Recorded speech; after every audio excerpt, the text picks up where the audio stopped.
during its life, Paducah Junior College established an enviable reputation for innovations in education.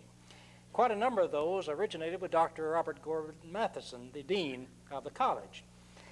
Dean, I believe one of the earliest innovations that Paducah Junior College began was to offer programs tailor-made to groups in the community, such as, what was it, the IC Railroad asked for some classes at night. Yes. This is 1935. And then when you joined in 1936, I believe two major innovations began during that period. Is that correct? Yes.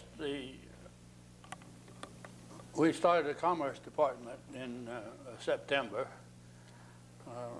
Actually, we tried to get it started in the summer, but things were a little bit confused at the time. About all we did in the summertime was to run the swimming pool. We were pretty good able to run the swimming pool. As a matter of fact, the profits from the swimming pool paid my $200 a month that I was guaranteed during the summer. But we started the commerce, and Mr. Kruger just thought that was the finest thing that ever happened. He was the head of International Shoe Company here. Yes. And it was a real drawing card. It just continued to be for years. Well, this is rather interesting because there had been a commerce school in Paducah since 1901. Yeah. Now, what was the difference in the philosophy of Paducah Junior College and drawings? Well, at the time, since we were completely committed to university and college parallel courses, we saw that the courses were parallel to ones that would be offered at a teacher's college to teachers of commerce, so that they could get credit on them, if not in some of the science or liberal arts courses, in a Bachelor of Science in Education. And so every course that we taught carried a college credit. So it was more than just skills. It was the philosophy of the teaching the person who would in turn teach people in these disciplines. Yes. Well, I believe also you began to open up the night program more in 37 to include a variety of courses, but one very specialized. Yes, we had one very specialized from the Illinois Central Shops. I went over to see them about courses in graphics, blueprint reading, and things of that kind. And Superintendent Welch told me, he said, "Why, Dean," said, "I can get architects a dime a dozen, but I can't get a foreman that can go to Chicago and tell the people up there what we are doing down here in one of our departments. And I don't want a technical program for mechanics. I want a program that will enable them to write correct business reports and to speak without being afraid to a group of directors and let them tell them what we're doing, and in turn be able to tell their men what they want them to do." So this is a rather pioneering approach where you and the business community jointly wrote the specifications. Yes. And they set the limits that they wanted in the program, and you delivered these services. Yeah. I believe you also did something similar with one that involved certification for state employment. The social workers. Social workers. Yeah. It was very hard for them to go to Louisville or to Lexington or Frankfurt. And we had we were starting a good many social programs. And they had a limited qualifications for certification for social workers. And one of the first things we put in was one in which social worker expert came in from Frankfurt and taught the class. And pretty soon we had people in Paducah who could teach the class. It was a slow process, but we were adding things all out. We already had the germs of community college, other than simply university parallel courses. We already had the. You began to add adult and continuing education and specialized occupational programs and all of these other innovations that are only now beginning to be felt in other parts of the country. I have to admit that having been under the tutelage of the Secretary of the American Association of Junior Colleges, and listen to him talk about junior college philosophy. They didn't call them community colleges then, but the one in Joliet and the others were not just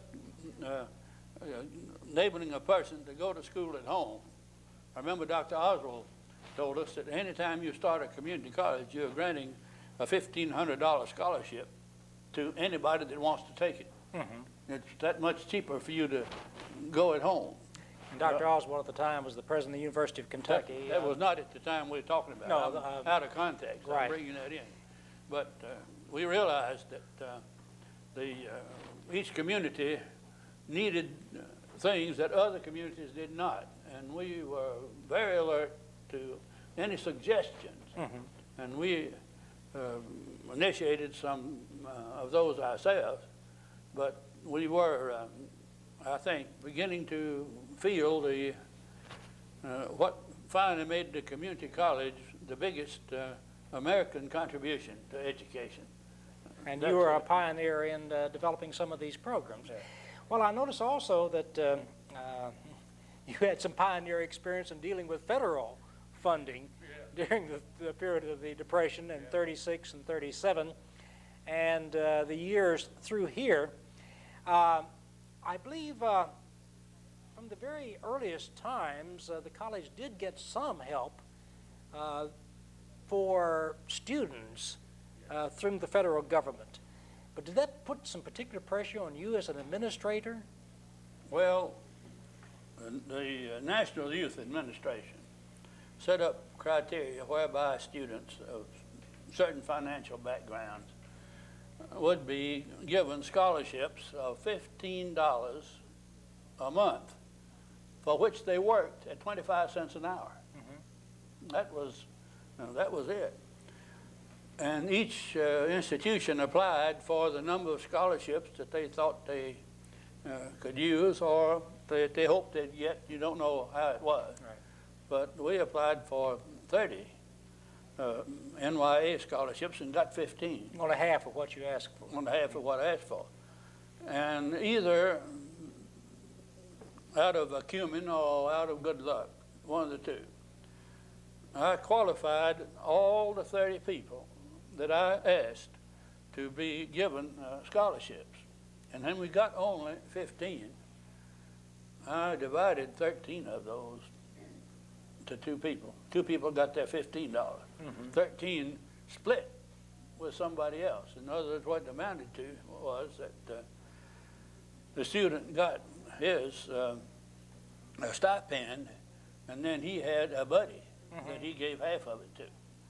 They had earned it at $25 cents an hour. And of all the 3 years of WPA with 15 scholarships, and one time it got up to 18. When they made an audit, came around and found everybody in West Kentucky had made mistakes. Oh, me. So many of them had had the same experience I had. They asked for, I remember Mr. Crisp, and he wouldn't mind me saying this because it was well known. He asked for 60 scholarships for high school, and they were only $6, $6 a month. $6 a month. And he got 30. And so he had the 30 people that had the scholarships to pay a buddy to pay him $3 of it that he had earned by working a certain number of hours. To disseminate it even further. But they had not qualified those people for federal funds. I had qualified all my 30 for federal funds. And so you were not so out of compliance. I was not in violation. I think Mr. Crisp, I think they billed him for $1,600, $1,800. Oh, me. You know, I don't Just out of, imagine he paid it. You out know, of a clerical oversight, yeah, really. clerical oversight. But Well, a we lot did of have people- that, and we had a WPA project, and everything was in such disarray, and there were so few junior colleges. They didn't know quite what you They didn't know were. exactly how to handle us. Well, I believe also just the fact of paying differently affected more than the student body. I believe you had one of your custodians that had real problems with how he received his pay. Yeah, that's a good human interest story. Will Gaines came to me one day and said, "Dean, is there any way you can pay me 50 cents a day each day when I work, rather than paying me $30, which is $1 a day at the end of the month?" I said, "Why, William, what in the world?" He said, "Well," he said, "when I worked up at the coal chute up at West Kentucky, so they'd hand us, at each day when we quit, they'd hand us a 50-cent fee. And so I knew to go by a po' boy and buy me some bread and some beans, and every once in a while I'd have a little bit left over. The beans and the bread wouldn't cost 50 cents, and I'd blow myself a little bit. But I knew where I stood all the time, and I had something to eat for a whole 30 days. Said, now when I get this $30 check, I've spent it in a week, and I don't have anything to eat for 3 weeks." So I said, "Well, I think we can accommodate you." So each day when he'd leave, I'd give him 50 cents. And then at the end of the month, when he got his 30, why, he'd pay me back the 15 that I had advanced him. Well, it was unsettling times for Well, you know, everyone. it just tight. It just. I remember he also was arrested for carrying a concealed weapon, and I went down to court with him, and Judge Brady Stewart was the judge, and they brought the gun out, and it was an old horse pistol, and the thing I know, it was 18 inches long. Good heavens. And we were there, and the judge said, "Dean, you're not a lawyer," but said, "What do you think of this?" I said, "Judge, if anybody was going to conceal that weapon, he'd have to have a pup tent." The judge said, "Charge dismissed." You couldn't have a No way. no way you could conceal a horse pistol. Well, so during this period of trials, the institution did innovate some new programs. They kept a high-quality faculty. In fact, I believe during this period you had some people that had national stature. Yes, we had a Dr. Rosen for physics, who had done what is considered the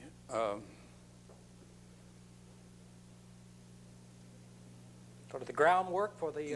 what is considered equivalent to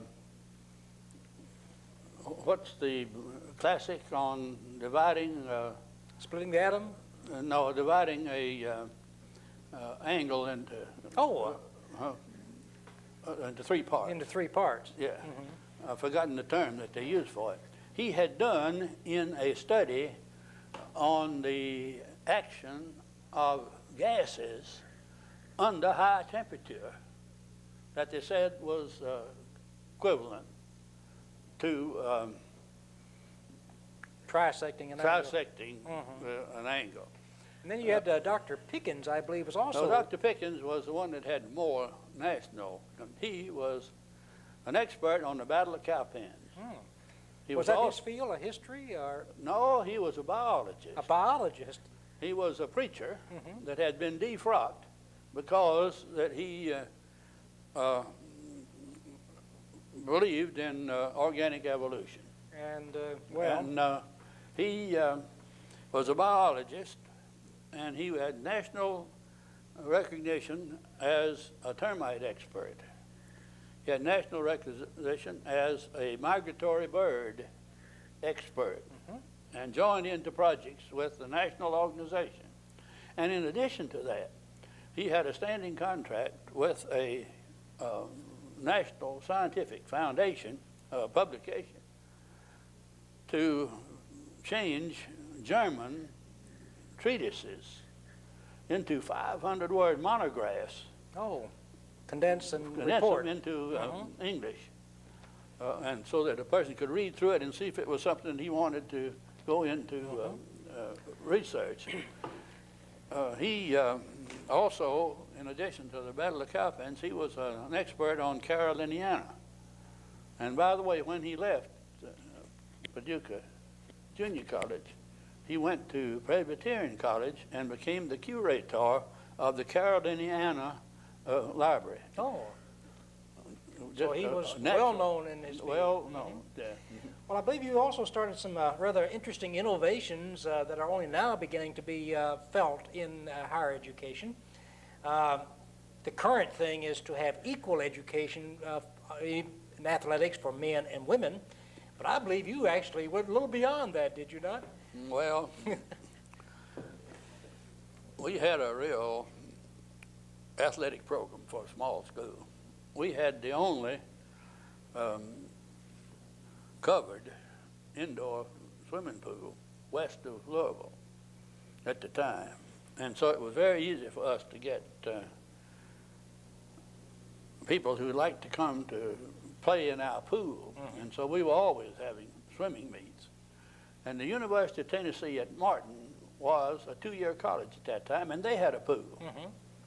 And so immediately we worked up contests at Martin in swimming. Well, we then said, well, it's nice for us to know what we have, so we take 10 single tennis people down, 10 single, and they'd play, and that'd give you an idea of what you had. It gave them an idea of what they had. Then we added track, and the final innovation was shoulder-to-shoulder rifle match. A lot of people had rifle teams, but it was telegraphic.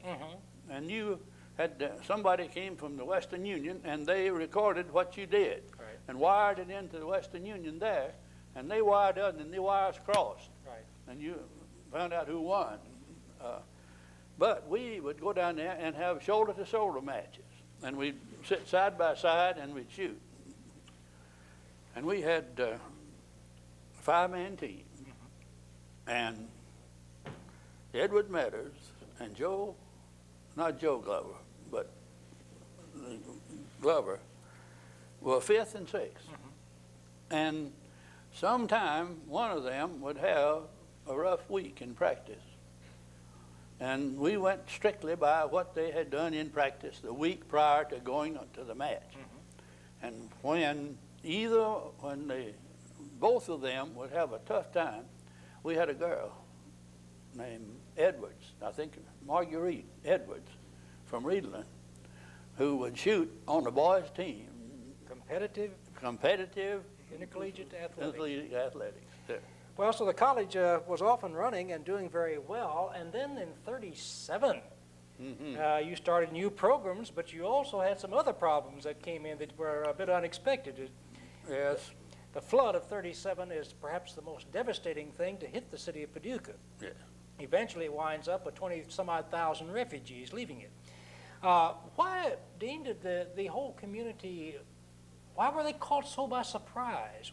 We'd had floods before, 1913, for example. Well, in 1913, we had a flood that came all the way up to the Citizens Bank building, out of the river. And you could see over in Illinois, it looked like it was 12 miles wide, I was told. And everybody said, when they started talking about this flood, they said, well, we've already had the biggest that anybody can have. So just sit back and enjoy it. And to confound that, as the river came up, about to the 1913 mark, we had a terrific local downpour that raised all the rivers around and raised the waters in Paducah. I remember I was at the Ritz Hotel for a banquet, and went back in through that flood Oh. to go home. And I choked down in front of the Tabernacle Baptist Church. That's 12th and 12th Jefferson. and Jefferson, and a taxi driver pushed me through. And I was able to get the car started and took it on home, and I'm very proud of myself. I went into my backyard, and we had a great big pile of ashes there. It must have been 4 or 5 feet high. And I drove my car right up on that like this. Oh, up on top of them to get your motor The out. wheels were down here and this up there. And when I came back, the water had just come right under the instrument board. Oh, So I didn't have any of that shorted out. All that was shorted out was the starter and I started to say alternator. It was a generator in those days. well, the college was on 707 Broadway, which is one of the highest points Yes. in the town. Did you have problems with students getting to classes after the flood hit? Yes, we had an 8 o'clock class the morning after this downpour. Had 30 students in a college algebra class.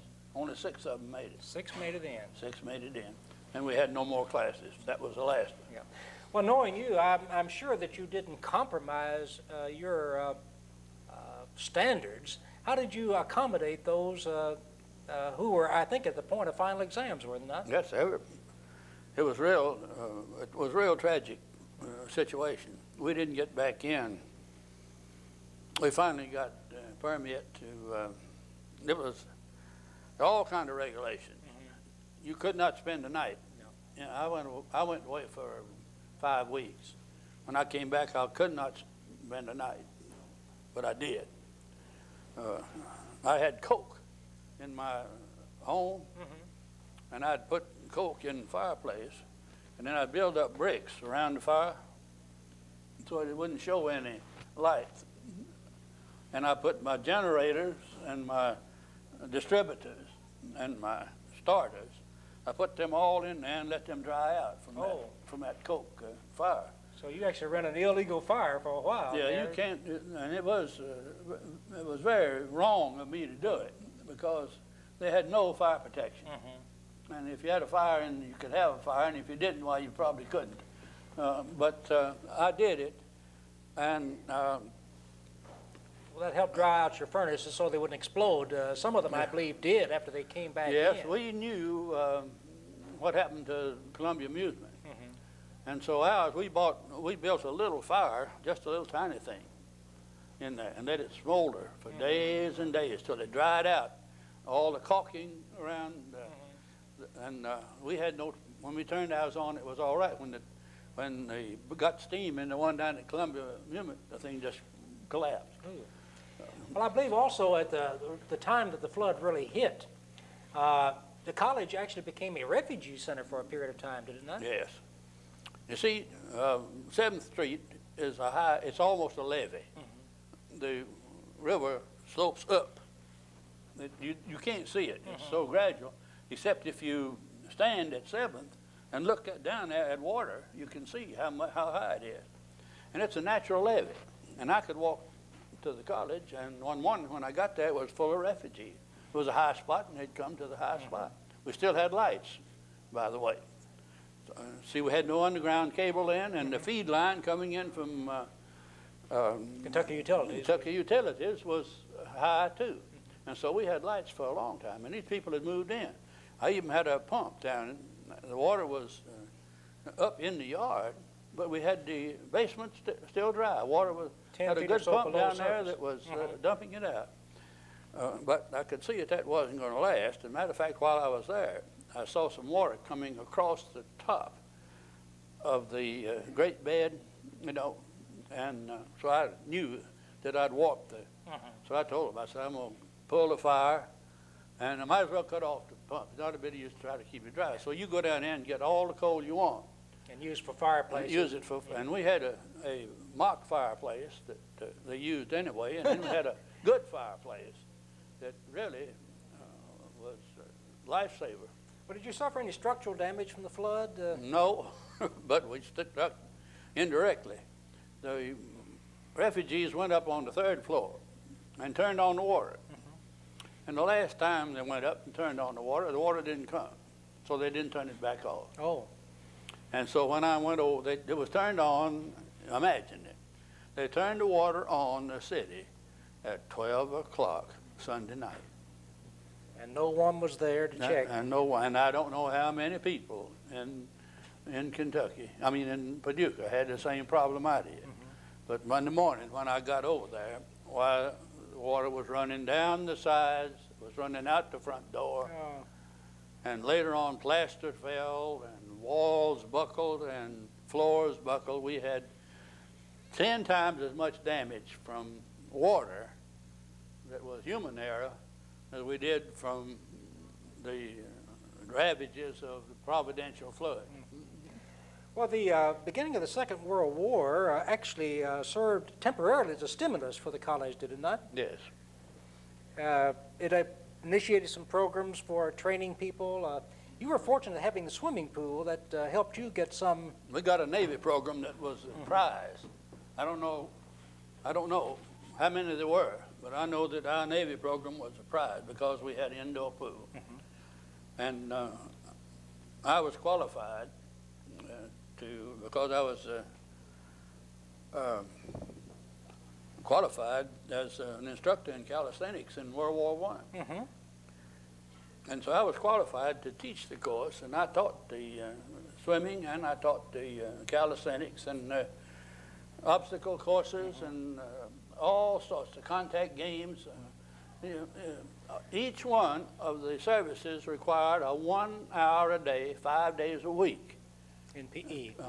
PE, close order drill, all sorts. It was a real, Well, I gave you some training for when you went in the service yourself in yes, sir, 1943. it was good for me, but we got a reserve program from each one of the services. And they guaranteed the people that they would not be called until the end of a semester. And I would suspect that they didn't keep their word. Nobody kept it except the Navy. And what did you do for the student then who was caught? Well, having if to we leave had a early? student who was caught after he had spent 12 weeks in the college, we gave him quarter hours credit. A quarter credit rather Yeah. than a semester. Yeah, if it was before a quarter, we didn't give him anything. If it was after a quarter, we gave, that was one. If he went in November, or if he went in March, we gave him quarter credit. So this was a tremendously trying time, but the institution was born in trial. Yeah. It grew as a result of trials. And in our next session, we'll look at some of the major gains the institution has made in the period since the Second World War. So thank you very much, sir. Good.